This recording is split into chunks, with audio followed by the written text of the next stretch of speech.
Let me just turn this down a bit. Hello, everyone. It is I, Duncan. What's up, camper? Welcome to the chat. So, this is a bit different. Normally I would, you know, do like gameplay videos where I live stream myself playing a video game or something. But this time, I want to talk about a project I have been working on, or used to work on, but then I was like, yeah, I'm gonna cancel it because it's not going to my plans. And plus, I didn't really like how it was coming along. That was The Last Guest Remake. Originally, I was gonna try and repurpose it as simply one of those traumatic auto book things, like I see with people doing the My Little Pony fandom, like the Bride of Discord and the Daughter of Discord, and I think Friendship is Tragic is also one of those.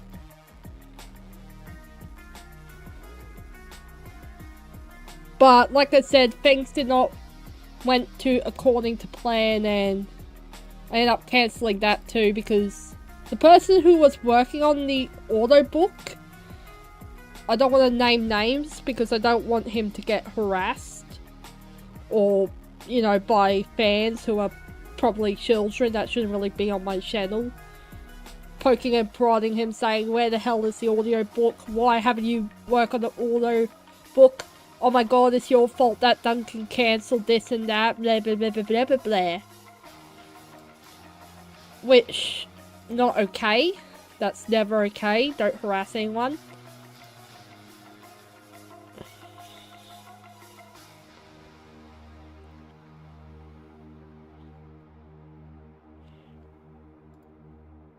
But yeah, I'll be talking about The Last Guest Remake and answering some of your questions regarding the remake. Now I'm going to start with showing the scripts and explaining them, as well as also criticizing the scripts too, because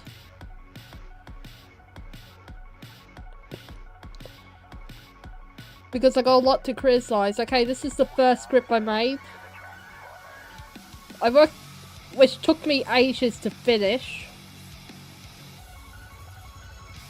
The intro would have been, you know, just showing Guest's house, the inside of his house, which includes showing like 4 photo frames on the walls, like of Guest's parents at their wedding day, Guest's mum being pregnant, and outside of the house with the sign that says sold, because, you know, they got a new house. Nice and clean script. Hello, Mr. Dobashar. Welcome to the chat. If you have any questions, feel free to ask me some questions. Then it will show, you know, the mum Guest holding her child. And finally, it would have shown a photo frame of the father pushing his son on the swing. And then it will cut to a news article on the coffee table reading 2 guests reported missing by, you know, the parents of those guests. And then it will say, like, police suspect that the Bacon Terrorist Organisation is to blame. And then finally we get to The Last Guest title screen. As well as, say, directed by me, an original film by Oblivious HD. This would have been animated by Gamer Shade Studios. He would have animated the intro.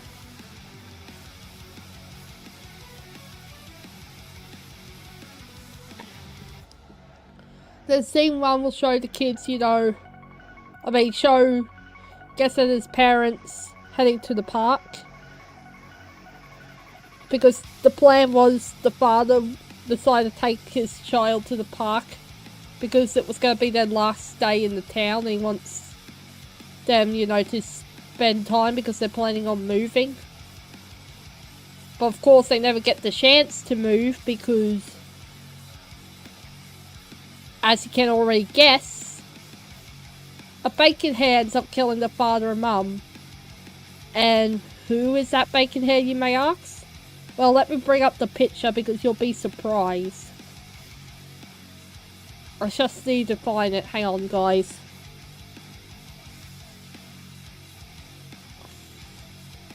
You'll be surprised who's the murderer of the parents.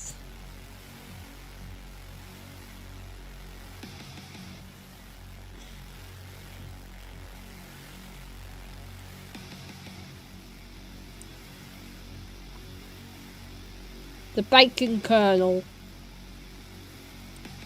Ron, the bacon kernel. He's the murderer in this story.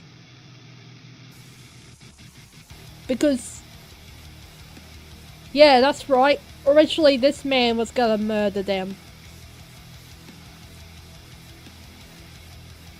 And as you could tell, he doesn't have his beard because this is supposed to be him a bit younger.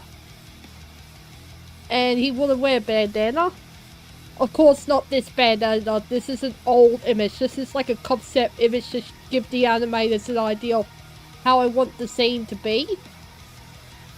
And this concept image is actually by Pink 2 Plays, or Rose, or I don't know what her name is now because she changes users a lot.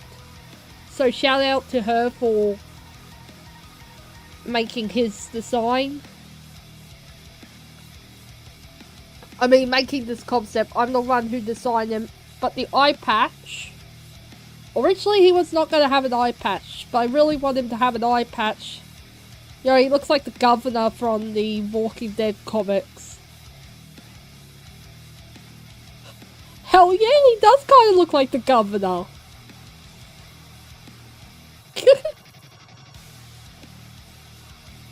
But as I was saying, originally he was not going to have an eye patch, all because I didn't know how to get that to work.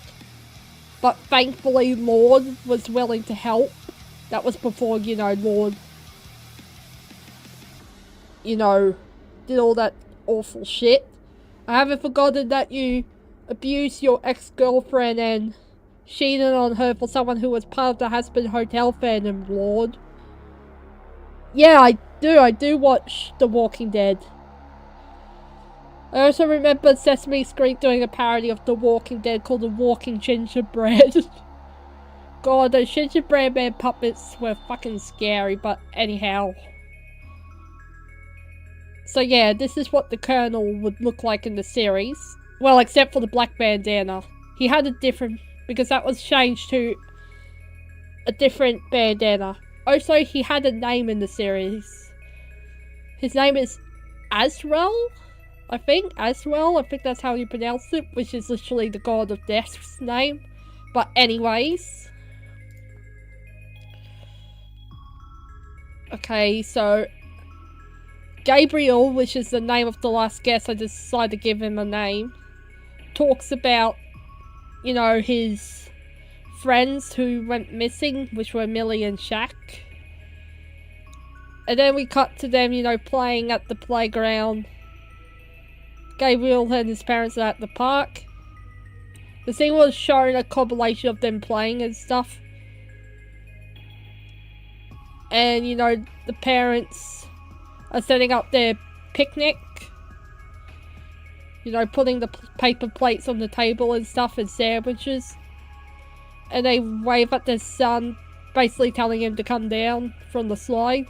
And you know, he was about to slide down, but then he stops when he heard like children and adults screaming and yelling.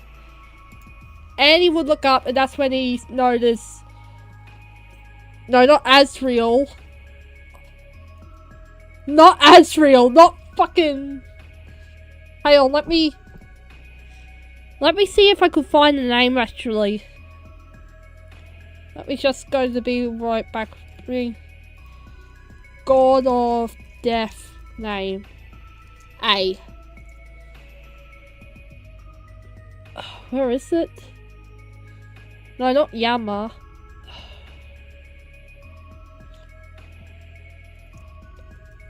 Azrael's.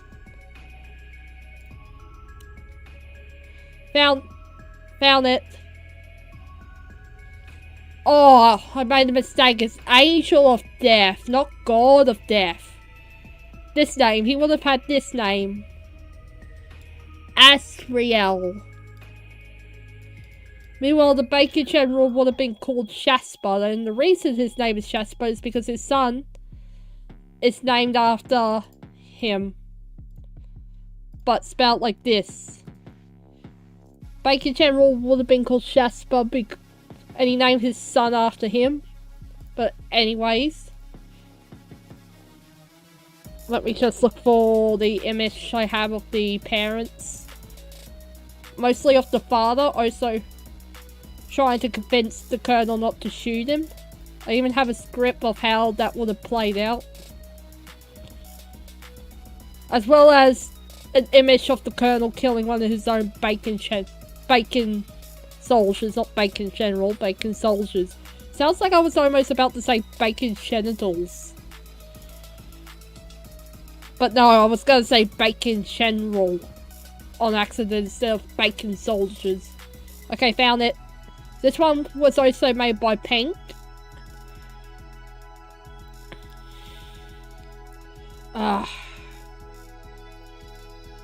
What? Copy link. There we go. This is how the image would have... Wait, why am I being notified?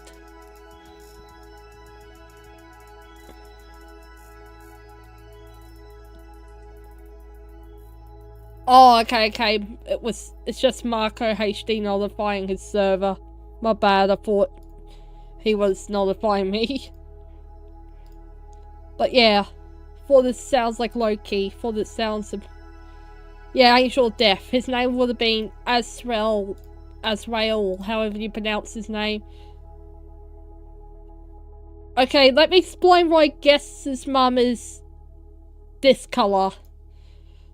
You see, I kind of base her... I gave the guests, like, different skin colours. Kind of like the guests in the Bacon Hair 3. How the guest children had, like, different skin colours for whatever reason. So, like, for example, she's this colour. I know, that's not your intention. I know your intention was to... I did the same thing with Rose. Rose is black in the series. I made her black. And... Okay, that sounded weird, how I said it. That sounds so fucking weird.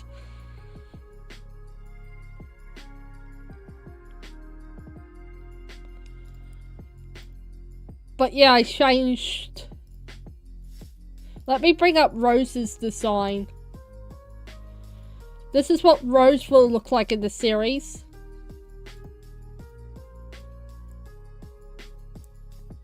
But anyways. And she would have been voiced by Pink, one of my friends. But anyhow. So you know, the Baker General approaches them. I think I also have a part in the script where the Baker General talks. I mean Baker Colonel, not General. You know, all the citizens are yelling and screaming, the father and all that. And then the Colonel approaches Gabriel's father and mum and said, I believe that you two will be coming with me now. And then Gabriel's father's like, hey, well, look, you don't need to do this. And then Colonel would have said, I'm afraid that I do. You two will be taken to the Empire. Now, hurry the fuck up or I'll blow your heads off. Yep. Oh, hello. Who's this person? Demon Lizzie. Hi, Demon Lizzie. Welcome to the chat. And then Gabriel's father would yell back at the Colonel, which is the big mistake. He yells back at him saying, what did we ever do to you, bacon hairs? Nothing. We did absolutely... And this is the bit where he gets shot. He gets gunned down by the Colonel. Hello. And, you know, the mum would start yelling.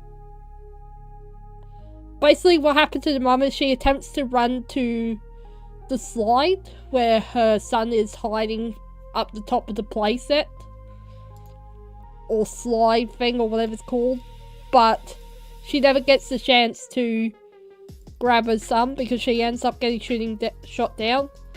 And then the bacon kernel is about to approach the slide, you know, to the playset thing to, you know, grab Gabriel, grab the last guest. But one of the bacon soldiers alert him saying that, you know, the police were on the way, and the colonel yells, "Ah, damn it, we don't have time to grab the kid." I'm pretty sure I could have written that better.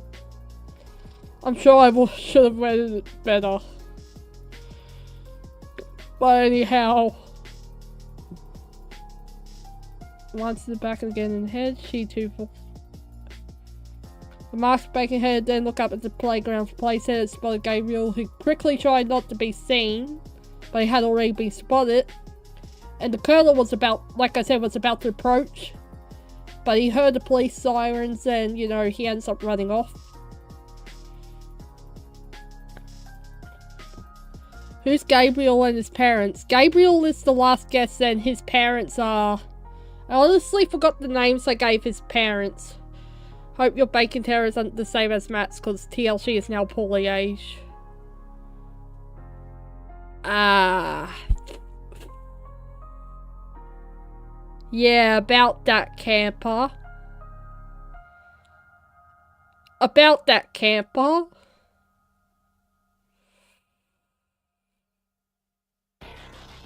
I think there is a good reason why I cancelled. I think that's another good reason why I cancelled The Last Guest remake. Hello fanboy, welcome to the show. I'm just discussing about The Last Guest remake. And it will cut to show Gabriel in this pose, which would have been in reference to that one video by, what's his name? Amazing, I think. And, you know, show him crying and shaking. And then we'll cut back to him, you know, at the police station, talking to the officers about what happened. And, you know, we'll show the TV talking about the news, about what had happened. You know, the whole thing of the park incident. And in this scene, we want to have like a nightmare scene.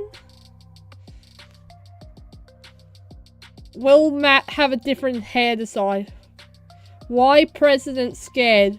Oh, that was from a concept video that Amazing made long ago. Of the bacon hair for like their own concept video to show the president like losing his mind or something, like having prom. Will Matt have a different hair design? Oh, we'll get to Matt. I actually replaced Matt in The Last Guest. I just need to find the character.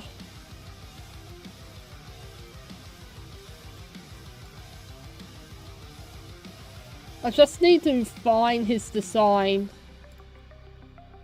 Because I actually replaced Matt in The Last Guest series with a different character called Dixon.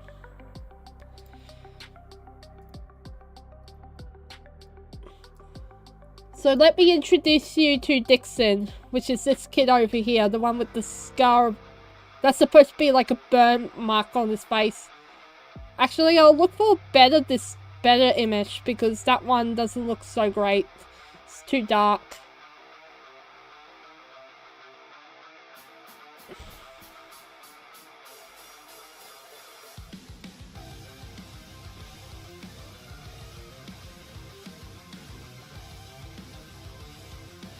So let me introduce you guys to Dixon. This one is Dixon.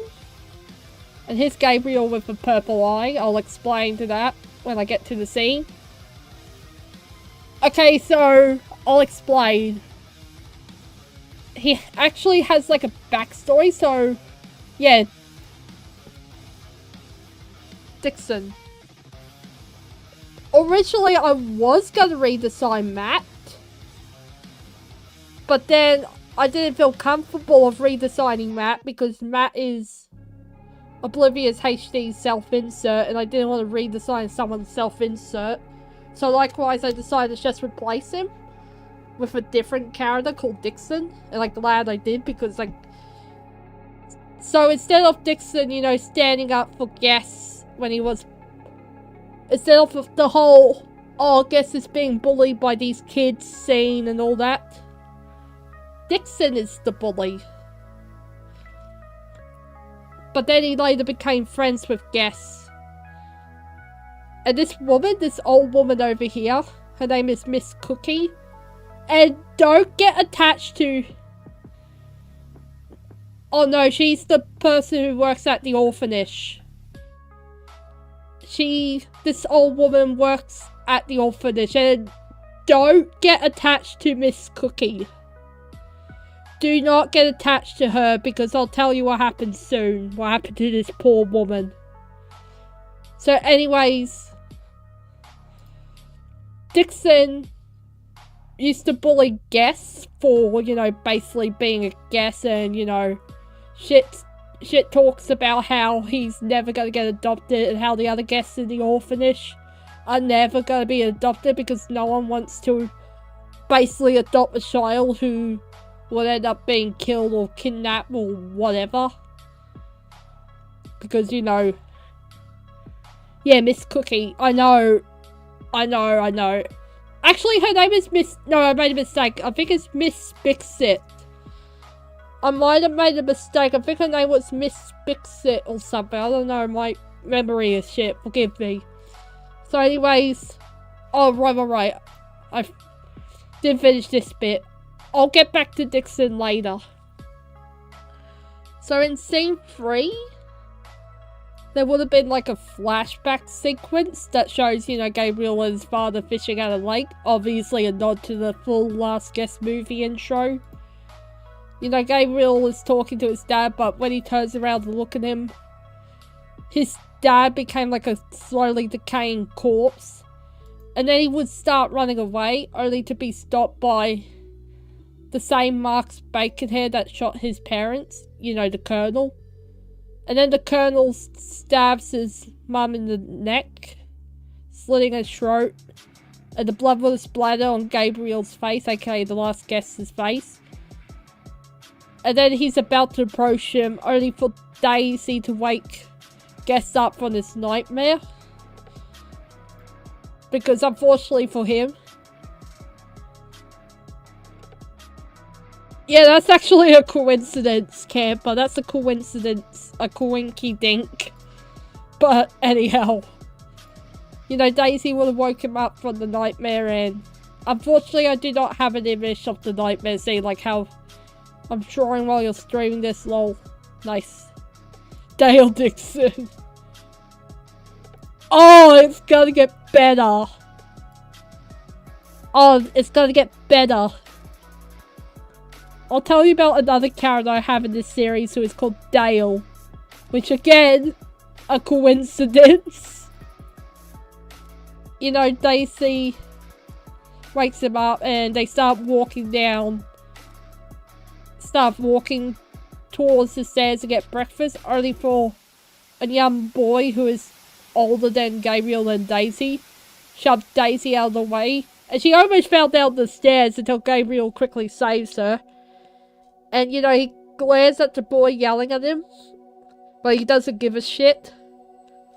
And even blames Daisy, claiming that she was in his way. You know, that's, Dixon. But then Dixon stops and realizes that Gabriel's a guest and starts laughing at him, saying how he's never going to get adopted because no one wants to adopt someone who's a guest because... You know, the fear of...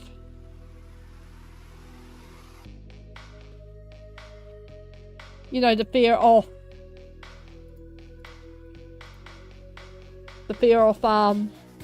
losing the child because... You know, the Bacon Army, well, they're called terrorists, are basically... brutal.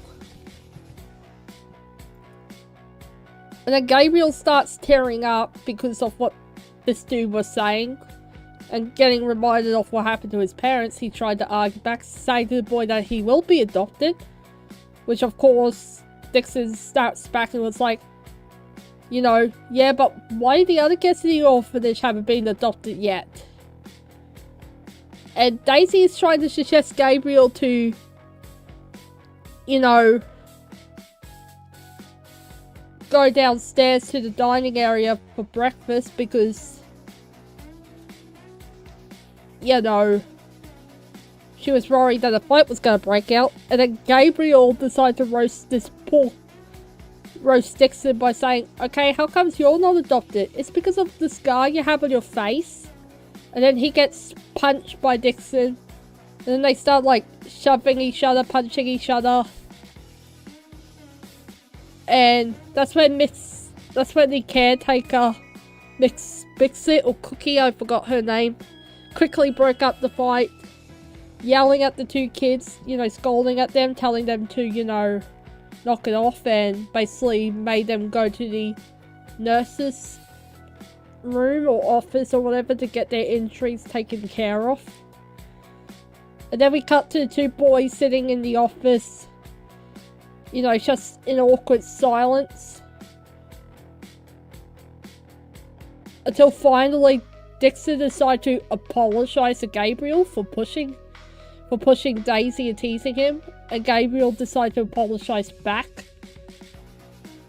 And that's when Dixon, you know, talks about his scar. Let me just bring that up.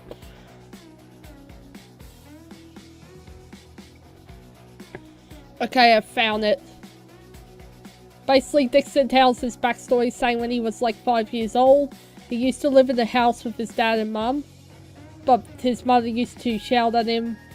Wait, let me actually read it. When I was around 5 years old, I used to live in a house with my dad and mum, but my mother used to shout or hit not only me but my dad around. She would also shove a syringe into her arm for some reason. Now I implied that his mum was doing shrugs. In this scene, I implied that his mother was doing heroin. Yeah, I'm not even kidding. I made Dixon's, well, former mum, a drug addict. Which... yeah. And then he said he once came home from school and saw her injecting something into her arm. My father and I ended up leaving the home because that was the final straw for him, because his dad came home from work and, you know, saw his, you know, ex-wife injecting herself with a syringe while his son was just watching TV, and that was like the final straw for him. So the dad ended up getting a divorce and moving into a nice house, and then get a job at a supermarket as a cashier. And then Gabriel said, that sounds cool, but what happened? Why are you at the orphanage? One day my mother came over to see my father. She somehow found out where we lived. I was outside playing with my soccer ball when I saw my mum at the front door. I didn't know what they were talking about. All I knew was that they're both not happy. My father was shouting at her and my mother stormed off. Basically what happened was the mum found out where...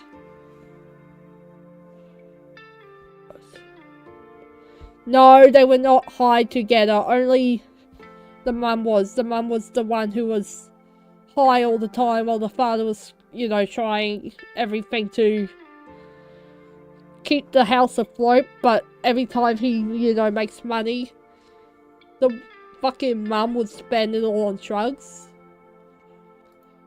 But anyhow, what happened was, for context of why the mum came over to the father's house, she found out that he was making like a bunch of money, and so she wants the money for like drugs, but the dad was like, no, fuck off.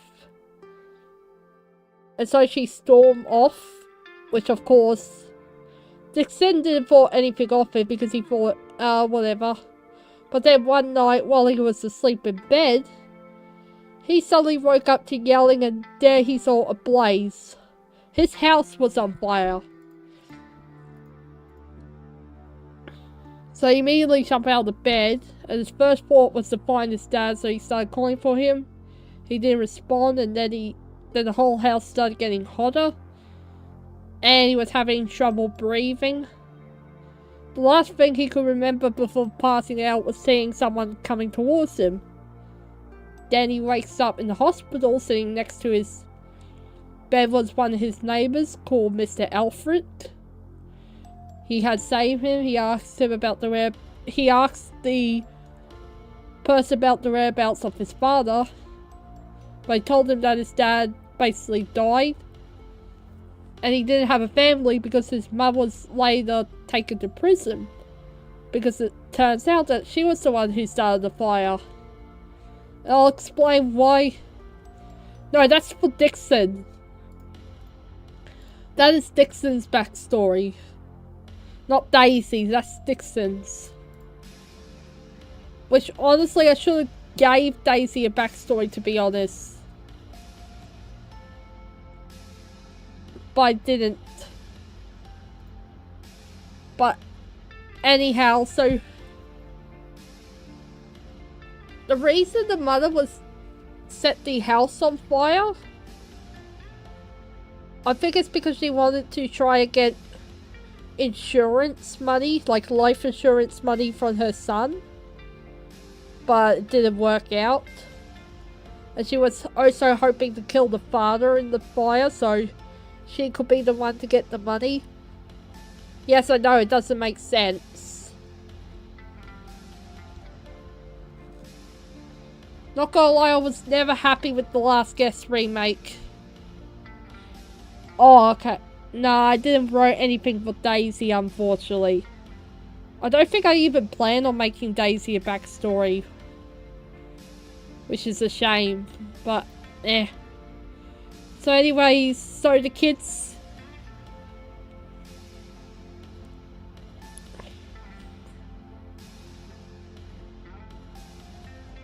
So Dixon and, you know, Gabriel end up being friends. Daisy end up being friends.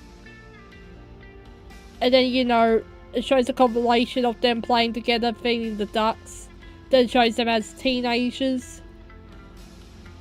Gabriel holding Daisy's hand while Dixon was feeding the ducks. Hinting that, you know, The Last Guest and Daisy were more than just friends. And, you know, we'll show them, like, walking through the town while it's raining, but they have not noticed that the Bacon General was spying on them. And Season 6 would have been inspired by Ender's, like, Last Guest video. The one where he did a... Oh, okay. That's cool. Like, Scene 6 would have been inspired by Ender's, like, remake of one of the scenes.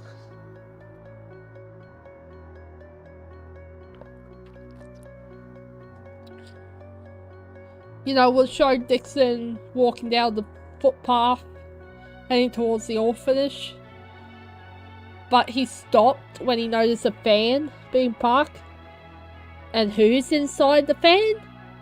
The Colonel and the Baker General, who are seen talking to each other in the fan, and then Colonel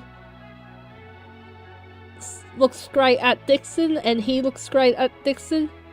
And Dixon just gives him a concerned look before starting to slowly back towards the orphanage before quickly turning around and running inside.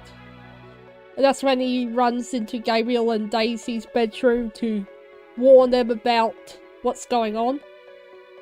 And then you would have heard, you know, the sound of gunshots followed by kids screaming and yelling, and yeah, I was right, it is Miss Fix-It, not Miss Cookie Cool. You know, basically, yeah, that scene. But it would have been much darker because you would have heard the sound of kids screaming and yelling as basically the Bacon General, Colonel, and all that start opening fire on those children. Mostly aiming at the guest kids. Because, I mean,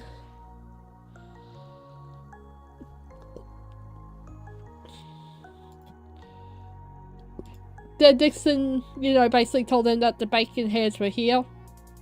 No shit. So they hid in the closet. And you know, then it will cut back to show the bacon soldiers running around the orphanage shooting at the guest children. Mostly aiming at the guest children, but of course, Robloxians were also shot. And then we'll cut to show the Baker General climbing the stairs with the Colonel. Showing a POV of TBC looking towards, you know, the corpse of Miss Bixit and a guest child. Because, you know, she was trying to protect the child, but she ends up being killed alongside the kid. And then it will cut to him heading towards, you know, guest's bedroom. He'll quietly open the door.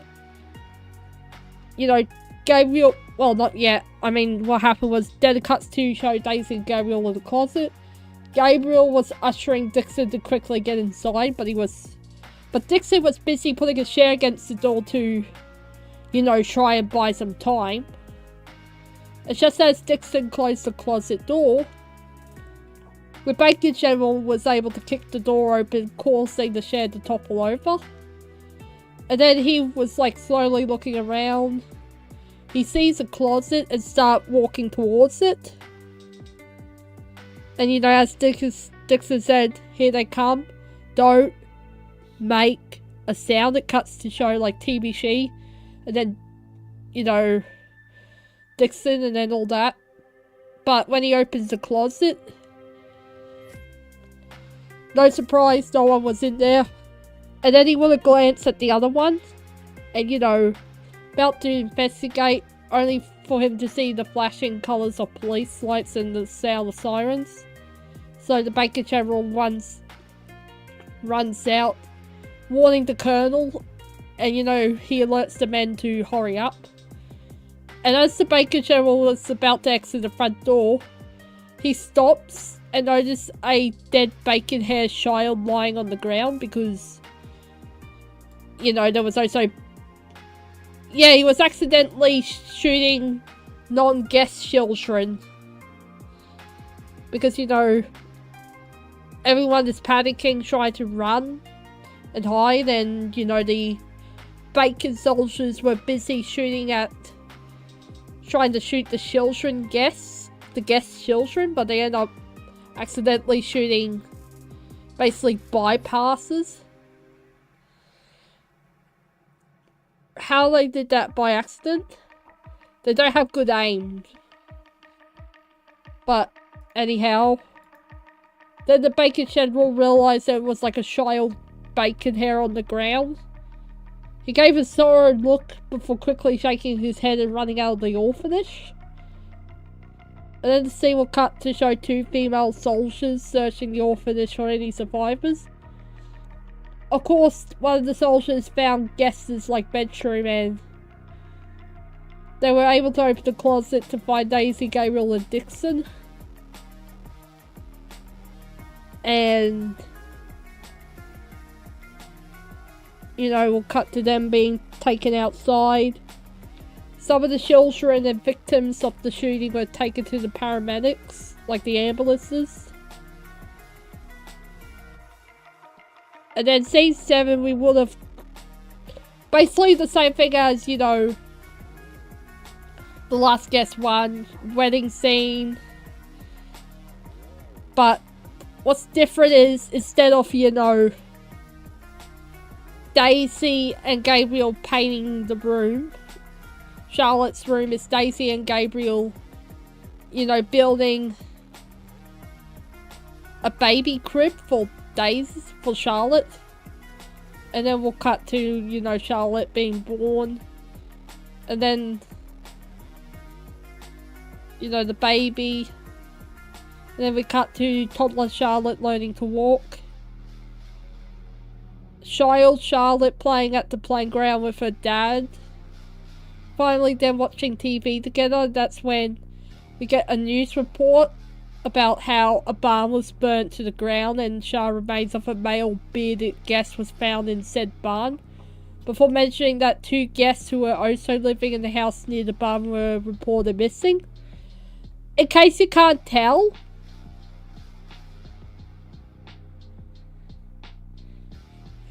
yeah, possibly. Yeah, that is Rose Barn. In case you can't tell, yes, that is Rose's farm. And the bearded guest is obviously Rose's dad.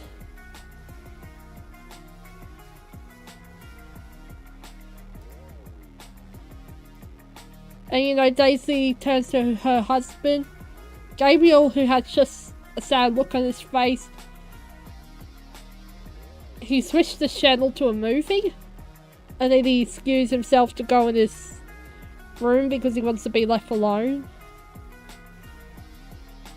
And he looks at the photo of his, like, parents, and he starts tearing up. The next we cut to basically the same scene. Gabriel and Dixon both at a bar, both drinking beer instead of blocks and cola. And you know, they join the army. Then it cuts to Gabriel heading home to tell his, you know, wife and daughter the news about how he's going to join the army. And how he needed to join. Charlotte ends up getting out of her seat and running upstairs to cry because, you know. Daisy was also crying too, and Guest ends up hugging his wife to try and calm her down. And then it cuts to, you know, Gabriel and Dixon saying their goodbyes and heading to the army, where they train, you know, rifle shooting and such.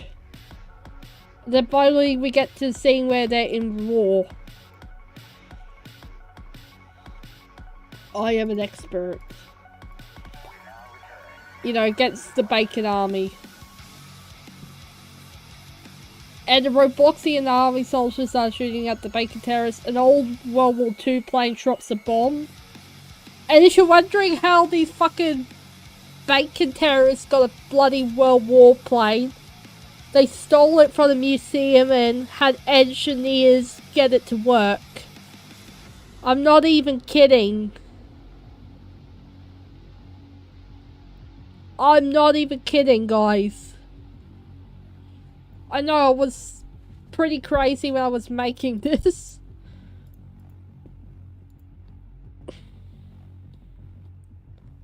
You know, there's a fight, everyone's shooting and all that, but the Bacon pilots were able to, you know, shoot one of the Bacon planes, but unfortunately the Bacon pilots can outsmart them by making them chase and make them hit somewhere, blah blah blah. Bacon planes will come and destroy them. The soldiers thank Gabriel, who was shooting at the Bacon terrorists alongside Dixon. Suddenly Dixon was shot in the abdomen, crushed it, and a gaping hole was revealed after he removed his hand. Gabriel quickly ran over to him and caught Dixon in his arms. The childhood best friend's eyes were slowly closing as he drifted in and out of consciousness. Gabriel slowly laid him on the ground. Dixon's eyes were shut and Gabriel immediately tried to resuscitate him. While he was trying to revive him, the general yelled for his men to fall back. After trying several times, Gabriel gave up, wiped tears from his eyes. He watched as the comrades retreated. One of them even yelled at Gabriel to retreat, but he refused to. Basically, similar scene to, you know,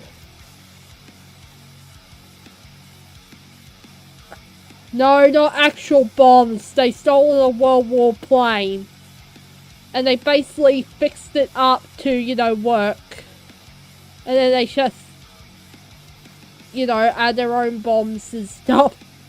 They didn't steal an actual bomb, just a plane. But anyhow, then Gabriel started fighting the Bacon terrorists, treating them and all that, fighting them, and then he ends up getting shot by the Bacon general, who stands over him with a gun pointed at his head, asking, you know, Gabriel if he had any last words. And then that's when he sees the oil drum next to the Bacon general, and he pulls out his revolver, point at it,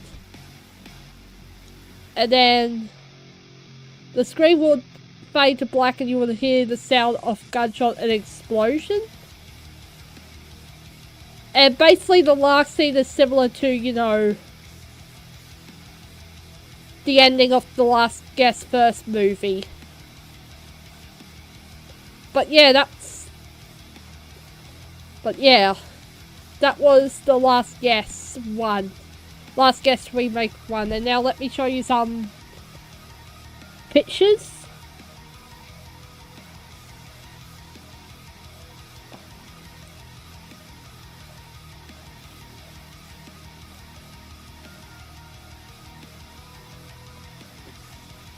Some pictures I have for it. This one was made by Extreme XD. It's off Gabriel clutching, you know, him. Dixon.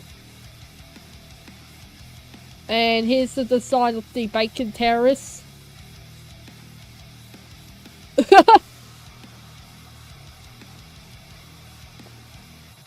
I think my biggest mistake I have with the remake is the fact that I decided to make them into remake part 2, 3 and 4, but instead of turning them into prequels, I made them into sequels similar to The Last Guest 2.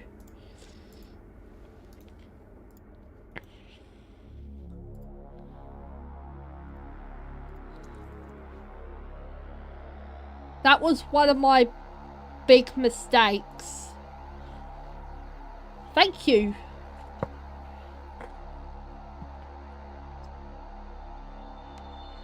That was one of my big mistakes. Instead of making the sequels into basically prequels to explain why the Bacon General and his army are evil, I made them into sequels.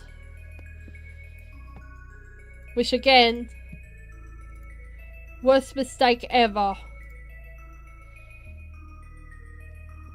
And if you're wondering, Dixon did survive. Dixon is alive. Dixon is in fact alive.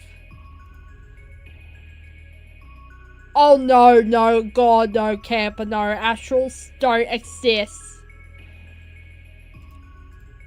Because if I have to be brutally honest, I'm sorry to those who are fans of Bloxwatch. Bloxwatch basically being a sequel to whatchamacallit, The Last Guest, doesn't make any sense. I'm sorry, but it does not make sense. I don't care what everyone says, it does not make sense.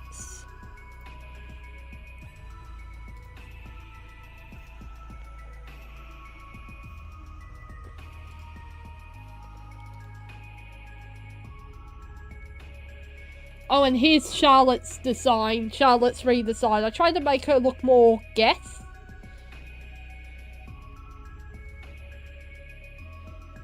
Yep.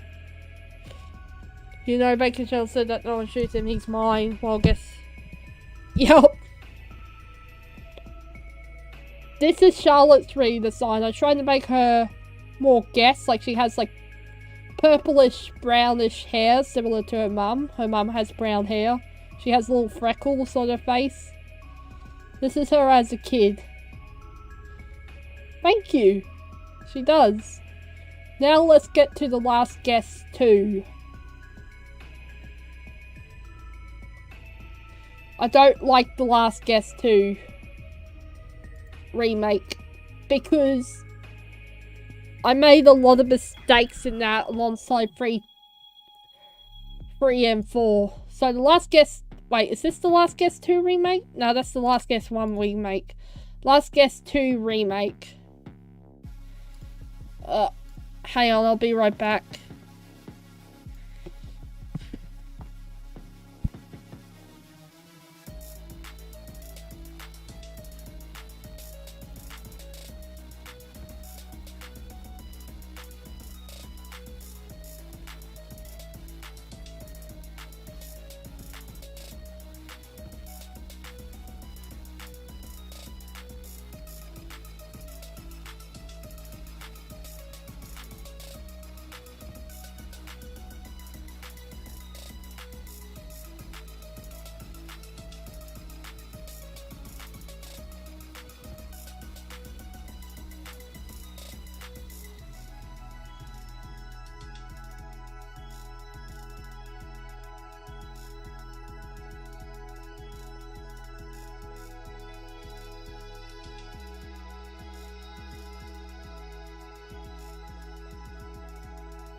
Okay, I'm back.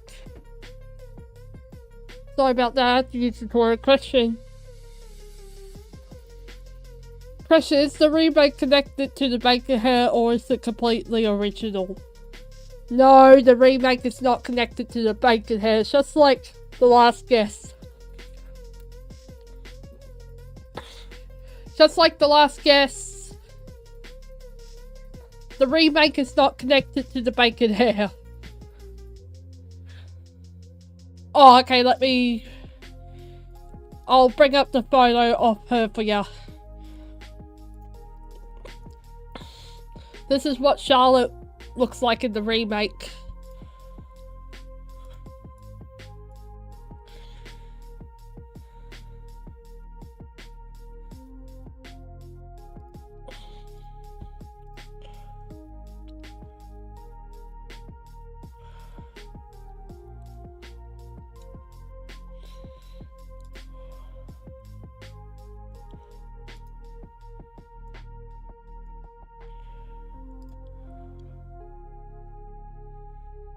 I just still remember the bacon hair as a prequel. No, the bacon hair is not a prequel to The Last Guest.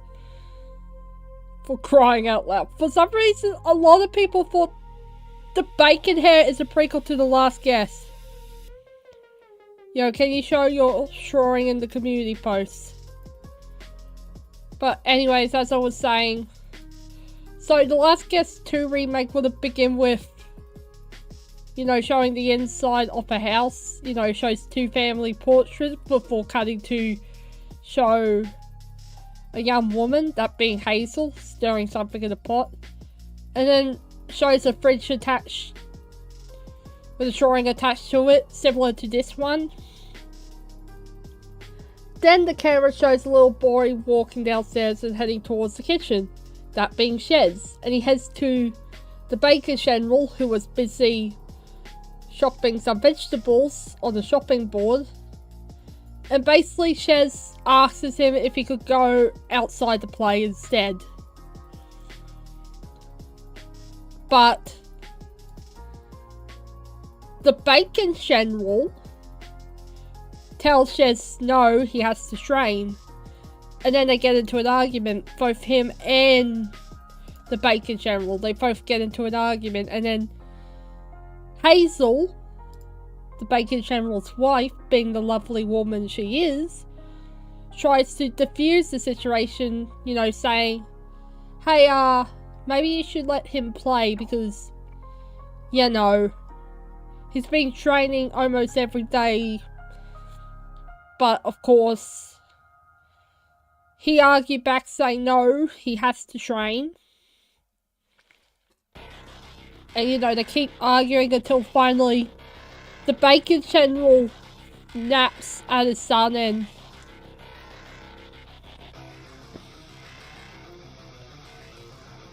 and let me just bring up the image.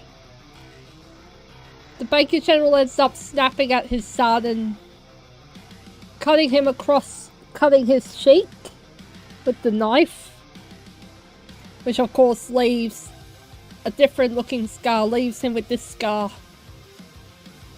And instead of him apologizing to his son for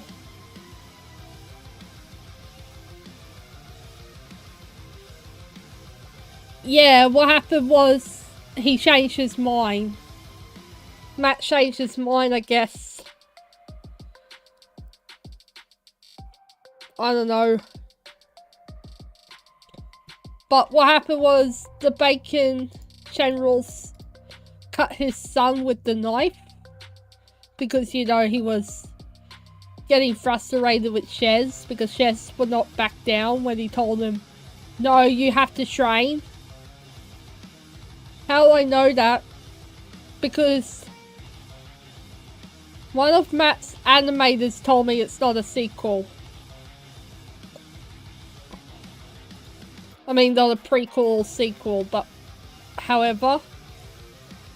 And, you know, instead of the bacon general apologizing to his son for snapping at him and cutting his face, he yells at him saying that he deserved it and told him to never backtalk him again. And then Shez ends up running upstairs to, you know, to cry in his room. And then the baker general turns to his wife to basically, you know, be like, okay, let's finish cooking dinner. And then his wife, you know, being the caring woman she is, instead of listening to her husband, let me just bring up the image. She ends up heading upstairs to her son to, you know, check on him.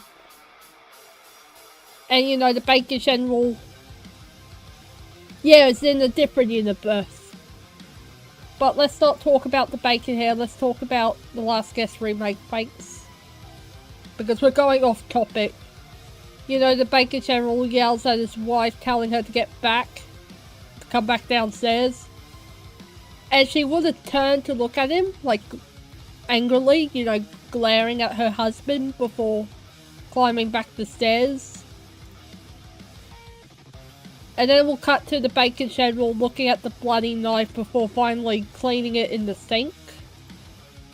Basically looking upset with himself. Because he ends up regretting what he did.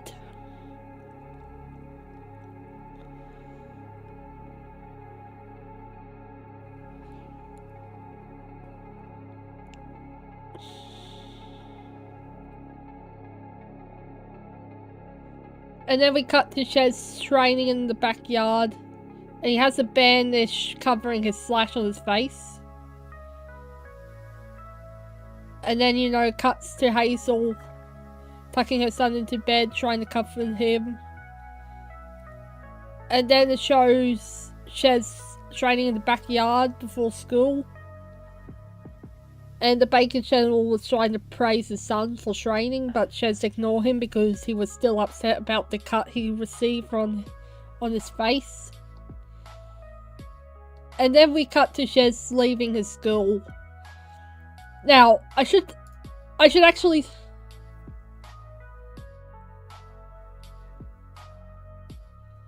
I'm going to just ignore...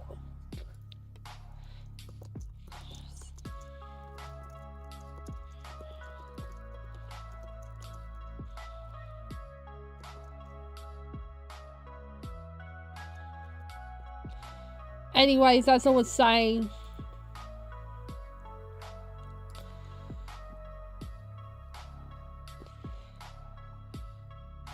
so let me explain the Bacon Empire in this universe. If I could find a proper image.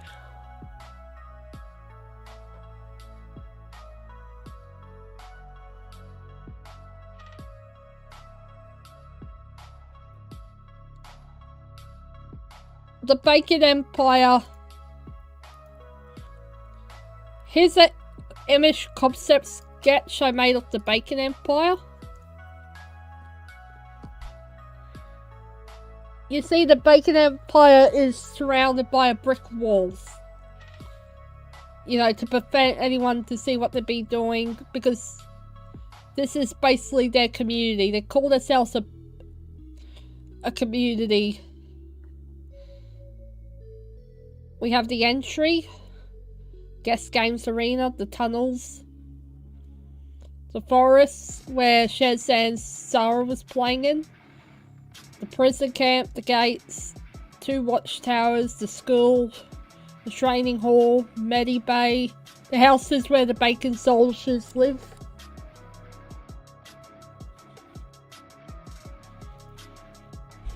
No, it's fine. I understand why you asked me TPH questions. So anyhow, Shez was leaving school and then he sees his mum, who, you know, who decided to let him go play with Sarah in the forest. Of course, Shez was concerned because he was worried that his dad will arrive home early and, you know, get upset at the fact that they're not training. I mean, he's not training. But Hazel convince him that it'll be fine and she'll just, you know, take all the blame. Cuts to Sarah and Shez playing in the forest. And then Sarah saves a bird that was drowning in the lake. And then it cuts to Shez heading home, only to realise that the front door was open. And when he enters inside the house, he finds his dad holding Shez's dead mum. And his father, and before you all assume that, oh, the bacon shed will kill this wife, he killed this, no, it's way different. The scene is a lot different.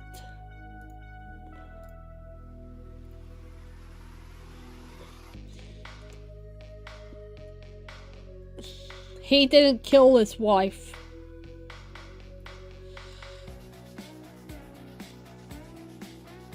Alright. He did not kill his wife. I'll tell you who soon.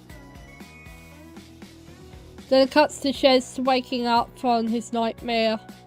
You know, Sarah telling him that the teacher, who is named Mr. Crispy Bacon, yes, that's his actual name, I came up with, is not happy at the fact that Shez fallen asleep. And then Shez talks about a backstory about how he was like crying and all that.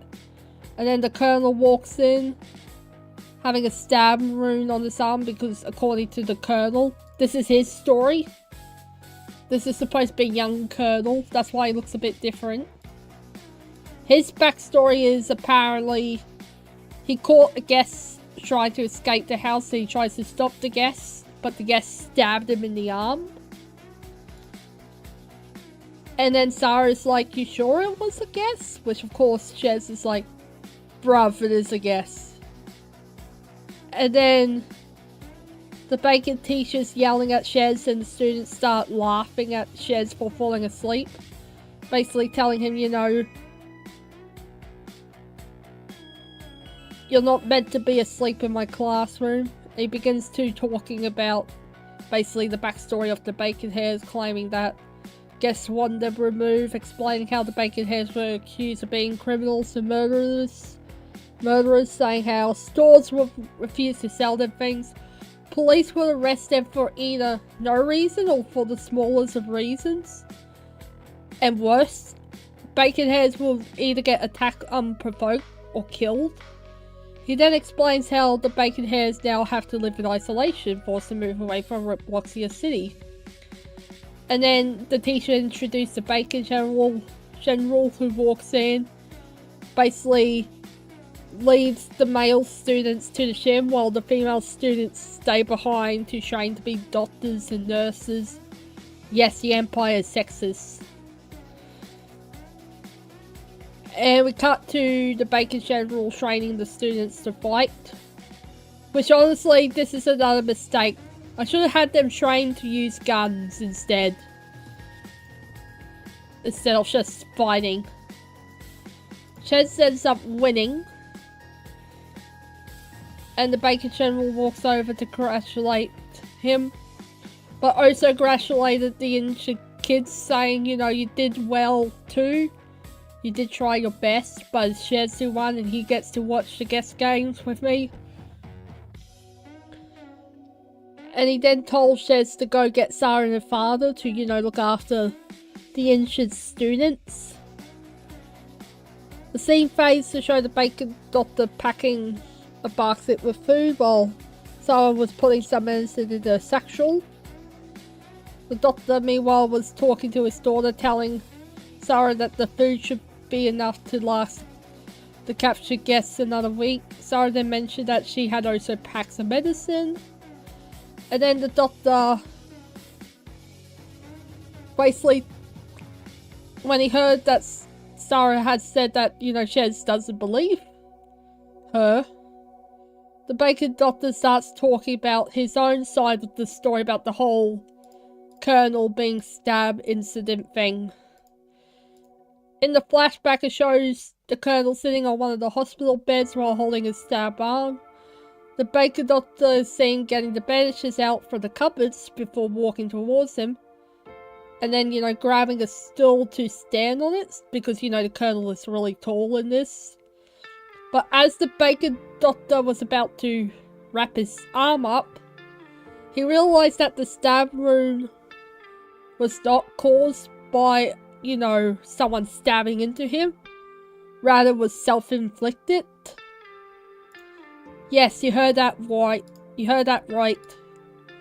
The colonel stabbed himself.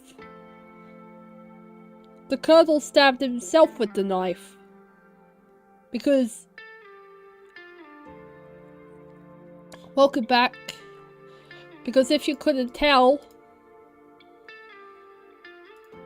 the colonel is the one who killed Hazel. And the reason he stabbed himself with the knife is to make his whole story about, oh, it was the guest who did it, sound believable. You know, trying to portray himself as someone who tried to prevent it from happening, but likewise it didn't went to according to plan because, you know, that's his story. He tried to stop the guest from leaving the house, but the guest stabbed him in the arm. And then the baker doctor appears confused at first before putting two and two together, realizing the colonel was the one who murdered Hazel, not a guest.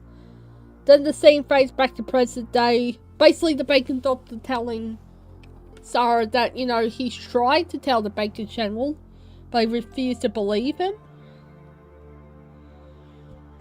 And then, you know, shows Sarah leaving the room. But then it was revealed that Shez had eavesdropped on their conversation. And, you know, he starts following Sarah towards the prison camp.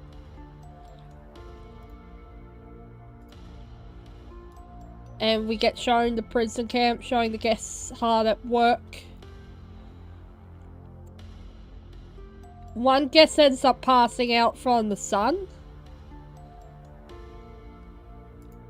You know, from the heat of the sun, and the female guest approached him to try and help, but a baker soldier from the watchtower warns her, telling her to, you know, go back to work. But of course she tried to tell him, you know, but the, you know, prisoner is faded, and if she doesn't move him out of the sun, he could die. Wait, Barry Bevs.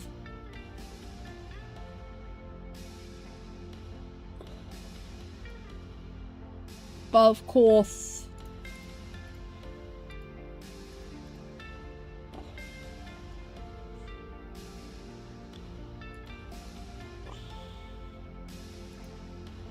he, you know, ends up killing the prisoner girl. And then we cut to Sarah talking to one of the guest prisoners, giving them the food and medicine. And Shez watching disgust as she's talking to the guest before finally he approaches Sarah from behind. She didn't notice except for the guest who noticed her and had like a frightened look and pointed at him. And Sarah turns around and that's when she discovers Shez, who, you know, yells at her for helping the guest prisoner. And the guest prisoner just ends up running off because, you know, he's not gonna step in the way of this. Like, he's not dealing with this fucking shit. He just runs off.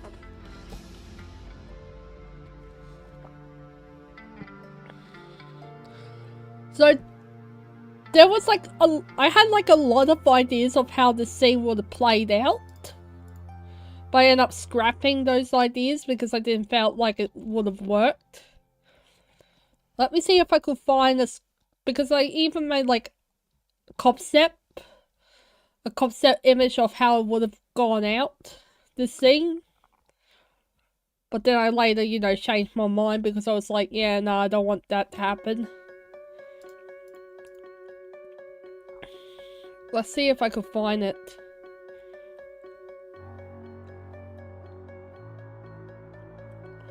Here it is.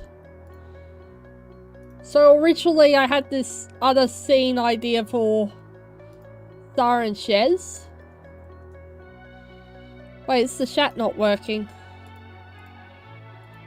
So originally Sarah would have tried to convince Shez that it wasn't a guess, and then she ends up saying something that upsets him, basically saying, "You sure it wasn't your father who did it?" Or something along those lines, and that's when Shez ends up hitting her out of, anger, and he yells at her saying, "Don't you dare, say that about my dad," before running off.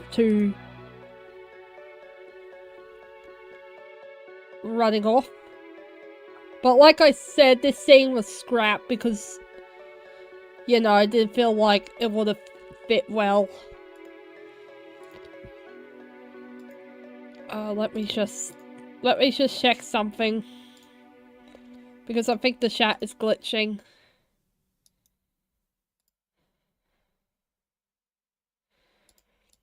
I'm gonna... let's check.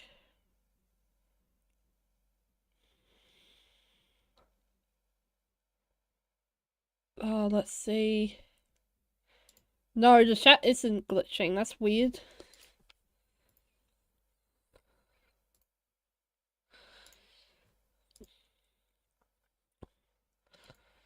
But, okay. Welcome back, everyone.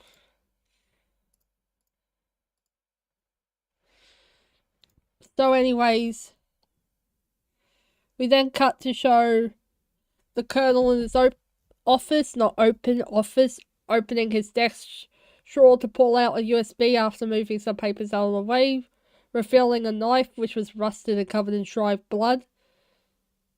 Which, this was another mistake I did here. Like, I should have had something else, or indication or something. Like, I shouldn't have had a knife, but I wanted an excuse of, Shez realizing that Sarah was telling the truth. So, yeah. Colonel plugs the USB into his computer, which shows, the photos of Guess and his family. And Rose and her family, because I revealed that the camera guy who was taking the photo of Guess's wedding was actually a Bacon soldier spy who works as, a photographer. And, of course, he disguised himself to look like a Robloxian. That's actually inspired by a theory I had that the reason that the Bacon army had, photos of Guess and his family was because, there was, a spy among them. A traitor and all that, but anyways. The Colonel salutes the Bacon General and greets him before sitting back down. The Bacon General sits in a spare chair, and when he looks at the drawer, he sees the knife, but then, ignores it and thought, whatever. But come up later. He looks at the computer and they proceed to talk about, the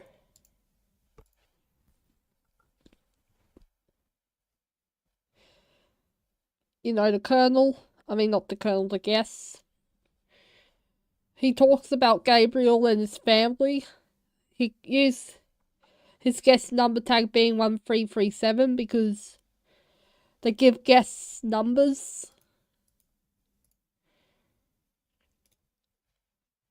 And he's saying that he got the information from one of the Bakerheads that was sent to spy on their victims. The Baker General commented on the photo, saying that he remembers Gabriel and how they tried to capture him. Then cuts to a picture of Rose and her family, mentioned that Rose is currently the same age as Jez, before saying how they are currently hiding out in a barn far away from Robloxia City. And that's where the Baker General tells the Colonel to go after Rose and her family tomorrow. Which the Colonel sounds annoyed and was like, "Dude, the guest games is tomorrow. I want to watch the guest games." And the banker general's about to say something to him, but Shez comes running in urgently, which of course caused TBG to stand up quickly and ask Shez what had happened or what was wrong. And Shez was about to explain what he saw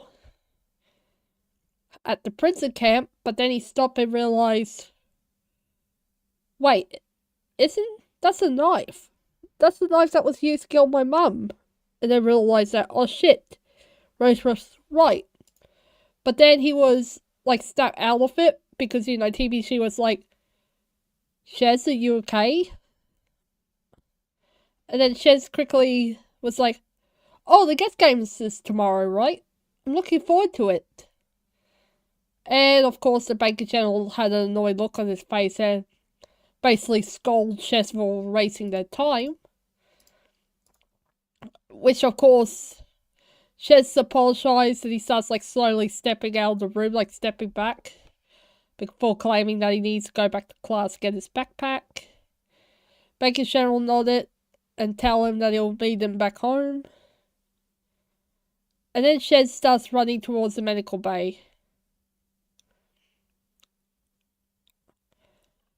The scene cuts to Shez taking a seat, and, you know, Sarah asks Shez why he didn't tell his father, and he tells her that he knows who actually murdered his mum, but he'll have to explain later. And the teacher walks through the classroom, reminding students that the guest games is today, and then he starts congratulating Shez for earning the spot and honor to stand next to the banker general. The students also congratulate Shez, and Shez, of course, just fakes a smile like, yay, yay for me, yay, yay, I fucking hate this shit. Then the teacher tells the class they listen, and Shez just looks down at the desk looking very guilty. And Sarah just gives Shez a sad look on her face. Then the scene cuts to Shez and Sarah walking out of class together. Shez talks to Sarah about what had happened, saying that he went to her father yesterday after noticing the knife in the colonel's drawers. Of course, her father started to tell Shez about his suspicions about the colonel and how he tried to tell Shez's dad. But, you know, Baker Joe was like, oh, I don't believe you because da da da da. The young boy tells Sarah that he could sneak into the colonel's office at night to steal the knife, but then Sarah points out the flaws in the plan, like how are you supposed to sneak in and break into the office. This is actually a nod to a scrap scene I had. Let me look for it, because believe it or not, I had a scene where originally Shez was gonna break into the bacon colonel's office to steal the knife, only to realize that it's not there anymore because the bacon colonel... Let me show the image. This is one of the scrap scenes I had where Shez was gonna break into the bacon colonel's office at night to, you know, steal the knife, only to realize that it's not there anymore. Why, you may ask? Because the colonel decided to do the smart thing and dispose it.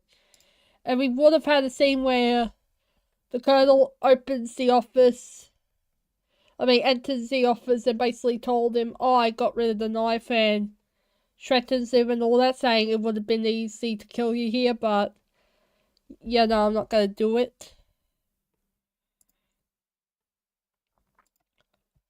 But anyways, Shez said that he didn't really think of that, and that's when the Baker General comes along with his two soldiers. The Baker General greets Shez and Sarah, and Shez greets him back. The Baker General tells him the guest games is starting in 5 minutes, so he needs to come with him to the arena. The young boy stays quiet as he follows his dad to the arena, and then he looks back at Sarah, who had a sad look on her face. And, you know, we cut to the guest games where, you know, basically similar thing happens. Two guests refuse to fight. And, you know, the bacon general gets angry, bangs his fist on the table, on the thing, and demands them to fight. But they just drop their their swords. And then the bacon general nods towards a bacon hair sniper because, yes, let me introduce you to the bacon hair sniper.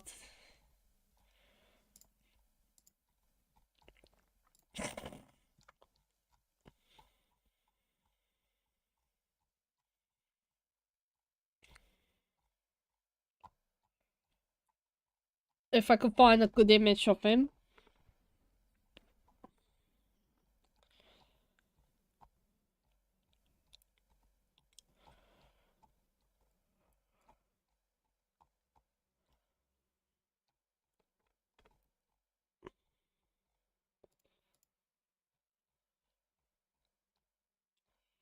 Where is he? Bacon hair sniper. Ah, here he is.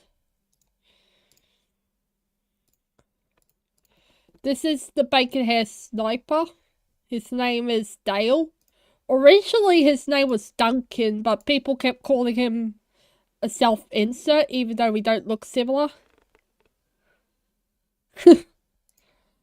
So, his name is Dale in this. I call him Dale instead. So, Dale job is to basically shoot guests who refuse to fight. And there would have been a scene where the female guests would have tried to run after this dude was shot down. Basically, the bacon let me read. The female guest started running for the gates where she came from, only for her to also be shot in the back of the head. And then a group of bacon soldiers would have came in through the gates to carry the corpses out. And then two other guests enter the arena, and, you know, we would have got a compilation of them fighting to the death and all that.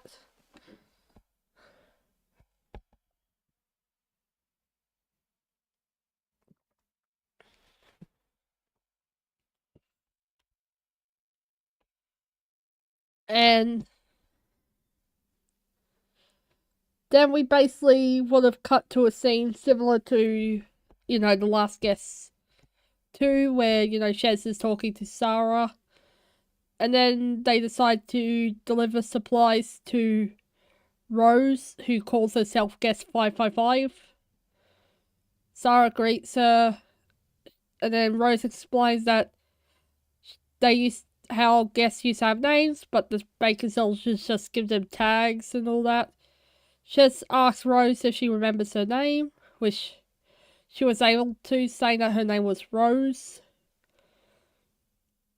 And then Shez ends up heading to the gym to train.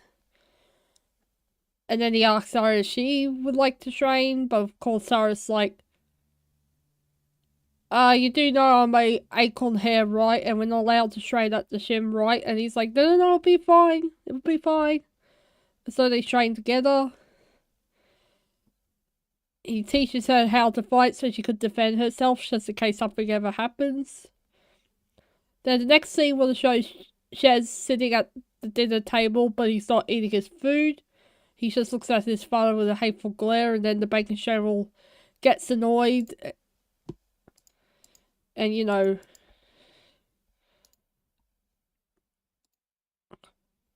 yells at Shez, demanding to know what the hell is going on. But Shez ends up just leaving the kitchen, you know, leaving the house to go see Rose at night to, you know, give her his dinner. But he ends up encountering the bacon colonel. Let me just find that image.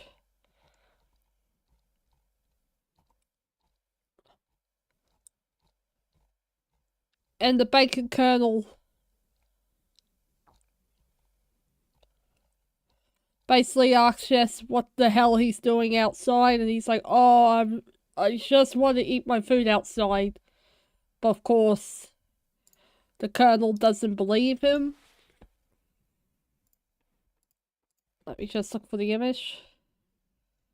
The Colonel doesn't believe him and basically says that he knows that Shez knows that he's the one who murdered Shez's mum.